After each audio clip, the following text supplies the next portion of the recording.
Come giudica l'assessore Venturi che ha richiesto il commissariamento dell'ente da lei gestito?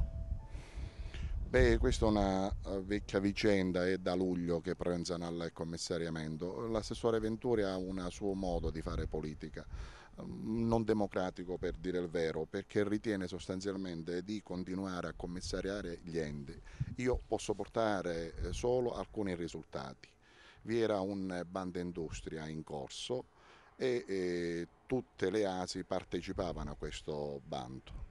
Il risultato è stato che su 91 progetti 54 sono stati dichiarati non ammessi, 27 progetti dall'assessorato diretto da Marco Venturi sono stati dichiarati ammessi, 9 di questi progetti sono della provincia di Agrigento o dell'ASI di Agrigento.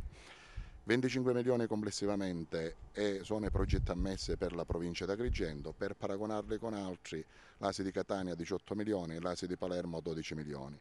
Se pensate che l'ASI di Palermo è per 10 volte più grande dell'ASI di Agrigento, vi rendete conto dell'importanza. Quello che emerge da questo è che le ASI dove ci sono commissari non hanno avuto finanziati i progetti o perché non hanno presentato progetti o addirittura perché sono stati dichiarati inammissibili perché non previsti nei piani triennali oppure perché non firmati da funzionari tecnici. È un modo diverso. Io ho iniziato a fare attività politica da 11 anni, tenera età a dire il vero.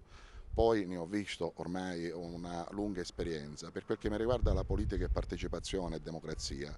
Per l'assessore Venturi spesso significa commissariamento. Tra l'altro lui ha avuto per un po' la fortuna di essere nominato, per quel che mi riguarda sono sempre stato eletto. Teme che i commissariamenti ricadano nei progetti della Regione di ottimizzare le spese?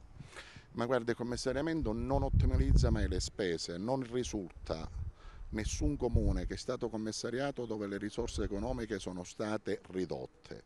Le spese vanno finalizzate meglio, questo indubbiamente, per finalizzare meglio occorre semplicemente una buona amministrazione e delle buone leggi.